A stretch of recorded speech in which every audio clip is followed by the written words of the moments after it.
My art has changed so much in just the past 6 months, including the way that YouTube creators and other artists out there, including people like myself and other YouTube creators I've worked with, create thumbnails and brand their channels and things like that. And so I wanted to talk to a friend of mine, Alex, who does content design and creation for a large YouTube channel, as he's been slowly switching over to relying on tools like Midjourney and Stable Diffusion to help in the thumbnail creation process, if not create the entire thumbnail itself, as I really wanted to get his insight, as it really inspired me to turn around my thumbnails for my gaming channel that I run called Lost Saves. My original AI built thumbnails that I tested over the summer were not very good. They looked like crap. But the ones I've been making recently look freaking awesome, thanks to, you know, what I've seen Alex find successful and things like that in his work. So I wanted to have a conversation. The extended version will be up on Nebula. You'll hear more about that in a little bit. So you use AI to make thumbnails for very successful YouTube videos. Yeah. Yeah. How's that been going? Up until, I started using AI for image generation a few weeks ago, I did everything manually. Like, I would go into a video game, if we were covering a specific game, I would go in, shoot footage specifically for a thumbnail, and composite, I'd shoot a bunch of different plates and the gun on the screen and stuff. And I would composite it in Photoshop to get sort of a final thing for the thumbnail. And then I would go from there to all right, how do I cut stuff out to show the text on this, whatever. And it was a really manual process. And it's one that I've been doing for ever. I don't know. Way too long. Yeah, for a really long time. And the big problem is that it's hard to imagine what something looks like before you've done it. So if you want to create a thumbnail, you got to think, okay, well, the video is about this subject and we're going to say this about that subject. And in order to communicate what that all is, we have to have this sort of image. And there's all these variables you have to tune in your head.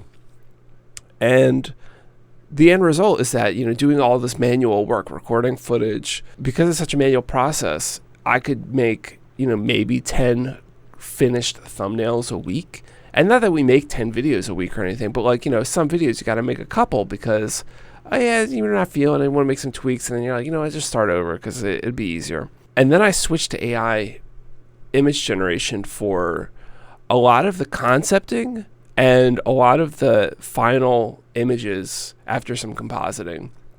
And I went from being able to make 10 finished thumbnails to I can make 2,000 images with AI image generation to pick from for one thumbnail. I can literally, I run Stable Diffusion on my desktop. With the settings I use a really high resolution, I upscale. I could set that to make 1,000 images and just leave it running overnight. And yeah, my office turns into a sauna, but I'm asleep. I don't care. I'm not in my office. And in the morning, I can have, depending on the quality of my initial prompt, I can have really good stuff. And it's massively improved my workflow from where I can make 10 images to, I don't know, I could probably make 50 thumbnails in a week now, finished. And it's been very interesting. Yeah. That's quite the leap, especially having the reason I got interested in it is, as much as I love doing the casual stuff on my side gaming channel and trying to treat it as casually, in order to really get views and make people give a damn, it's still it could take way longer to make a thumbnail than to make the video. And for whatever reason, for that angle, I get it for tech at this point and for most of the art stuff, but for the gaming stuff, I just I don't know, it's so unappealing to sit there and try 50 different screenshots, and you may even have the right idea, but you got to go get the screenshot at 5 different angles to get the right one that fits with all the other elements, and then you got to crop it out, and the Photoshop auto detect doesn't always want to auto detect, and so it's so tedious. And so seeing you work on that made me realize that I could probably save so much headache, because that was honestly, at one point in time, it wasn't my most recent bottleneck, but at one point in time, one of my biggest bottlenecks with Lost Saves, I had 2 weeks worth of content that I just never got around to making thumbnails for. So you mentioned you use it both for, say, some of the kind of concept as well as the compositing elements you use. what have you found it to be like most frequently used for in terms of like within the creative process? Because I know I've seen some of your thumbnail flows where it's just like, here's the 50 images I started with, and here's the like 12,000 layers to get to the final one. Yeah. So obviously AI image generation is kind of in its infancy, and I feel like it's really important to mention that like I recognize these AI are being trained on existing work that's copyrighted, and there's a whole slew of issues with that, like ethically, morally, legally. And so one of the things I really try to avoid is asking the AI for a specific style. And because it's in its infancy, and because I'm trying to avoid other people's styles that might be baked into the data sets that these tools are using, I try to avoid stuff that the AI is bad at, like doing hands or doing really stylized things that have like a really specific look to them. So I use it a lot for faces, to get interesting backgrounds, to get stuff that doesn't have a direct, freely available sort of look to it, or like a subject matter. Like we covered Warhammer 40k Darktide, and they added this mode to one of the matchmaking options that increases the amount of dogs it'll spawn in a match. And the dogs are like really vicious animals, and they kind of just run at you, and it's like a very visceral sort of mode, and it's much more difficult. And I was like, the game, you can't turn the HUD off. So any screenshot I get of the game is going to have the HUD, and that's going to take time out of, content aware feel. Yeah, it's going to take time just out of making a thumbnail out of it, because I have to remove the entire HUD regardless of what the game is, because it's a small detail. It looks awful. Yeah. And the other problem is the game's gun models are gigantic. So they take up a huge chunk of the screen, and you have to constantly like swap weapons if you want to get like a clean shot of something happening. And the game also just doesn't look very presentational for a thumbnail. Like it's beautiful looking in motion, but when you just grab a frame of it, it's just like a dark, like kind of moody looking thing. It's not like an ad for the game, which is what a thumbnail really is. And I was like, okay, I need a picture of soldier dogs. I need dogs as soldiers. Like that's it. Just give me. And so I went through like, I think like 1,500 iterations, tweaking prompts, going back and forth on different initial subject ideas and stuff for that thumbnail, and I ended up using like the portrait of like 5 dog soldiers, like literally dog head, soldier body, on top of another background that I AI generated that was like, it's supposed to be like industrial mechanical hallway, sweaty, blah blah blah, and then on top of that, I added like, I went on Google and did like an image search for smoke textures and all that sort of stuff, and layer that in to kind of composite everything together.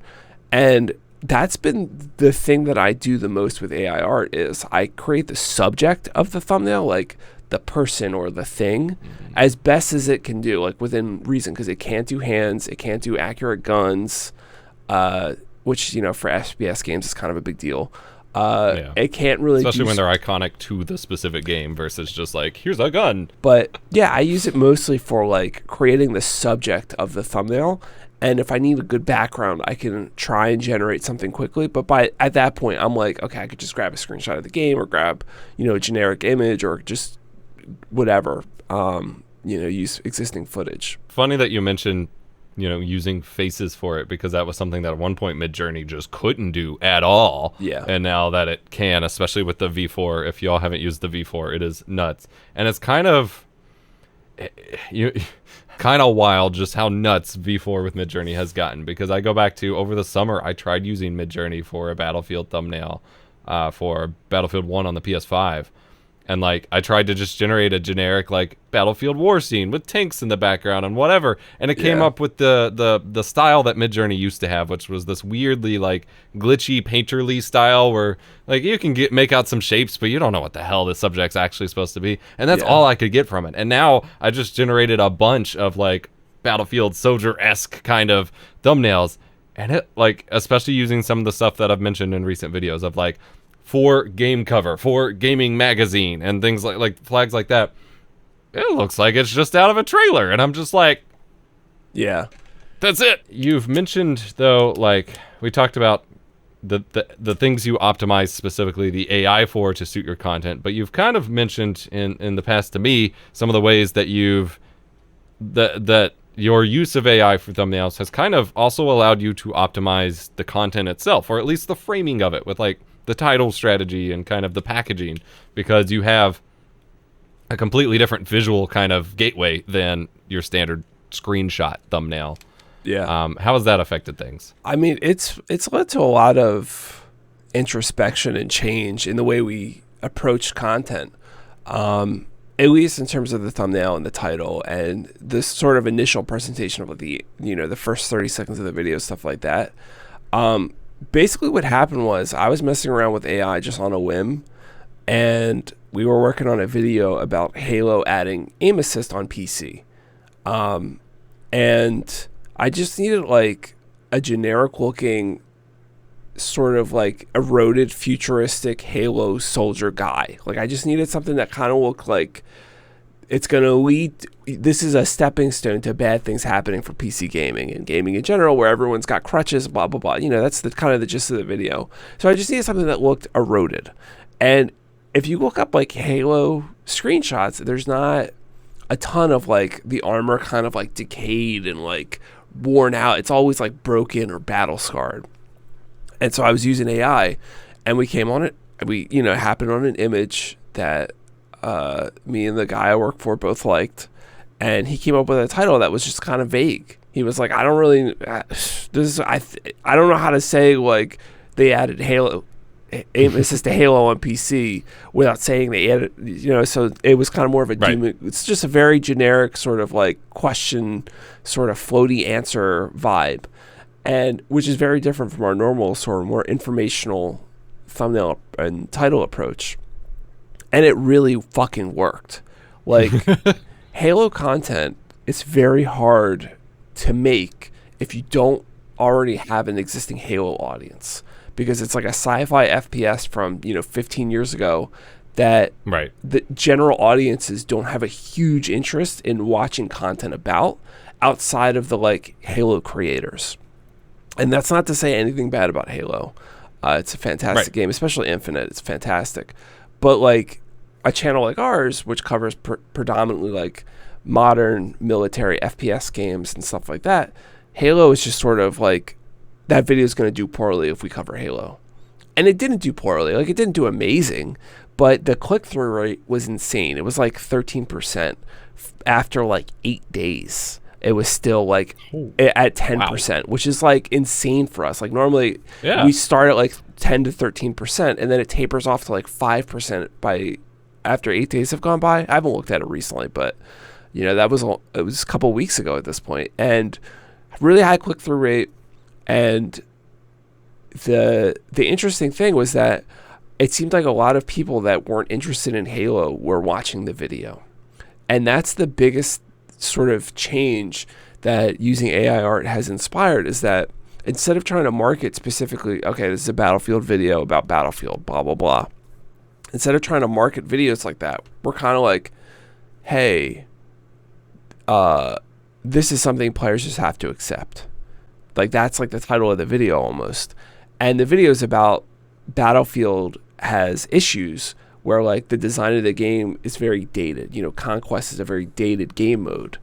But we don't, if we said Battlefield 2042's version of Conquest isn't good enough for modern audiences, like that was the title, only Battlefield players are going to care about that. But if we're like, hey, players need to accept reality about this thing, it's the ambiguity. And so going with AI art for thumbnails and the happenstance circumstances surrounding the success we've had with it, it was just kind of like on a whim, has really changed our approach to be that we don't want to specifically market the game. We don't want to specifically spell out like in explicit terms the point of the video. We want to kind of be more of that, like, how does this thing work? Like all of the like Tom Scott and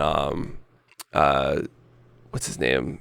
Mold, the guy that did like the Chain Fountain, and he does all the cool science stuff like Veritasium. All those guys, they're always like, you know, smarter every day. They're like, your title should be catchy and inspire some sort of mystery or reason to click that isn't explicitly like, hey, I'm going to film a potato exploding at 5,000 frames per second.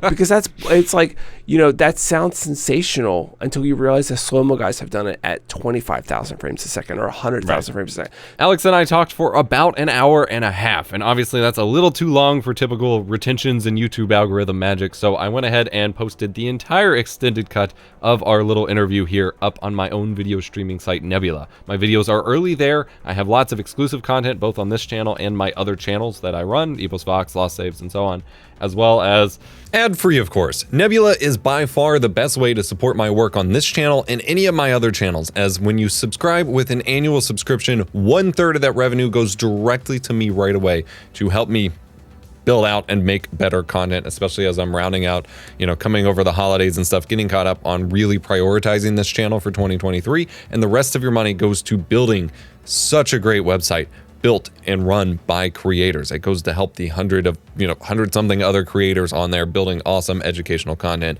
It is not only the best way to support my channel, but the best way to support all the other channels on there, as it just, Nebula is awesome. It is the fundamental reason that I'm able to run both this channel, my Epos Vox channel, and even my gaming channel, and it's playing a major role in where things go for all of 2023, and I can't wait to show you what we were building. The extended cut of this video with the full-length talk with Alex will be up on there, as well as my next couple videos early will make their way there, and moving forward, all of my videos, you will be able to watch the next one early over on Nebula. That's nebula.tv/analogdreams, or the, you know, the next video link or the extended cut for this one in the description below. There's so much there's just so much coming this year. I'm so excited. Hope you enjoyed the discussion. If you did, you really need to watch this video on my thoughts, at least as of a few months ago, on how AI art is changing all creative jobs and what that future will look like. And otherwise, remember to be kind. Rewind.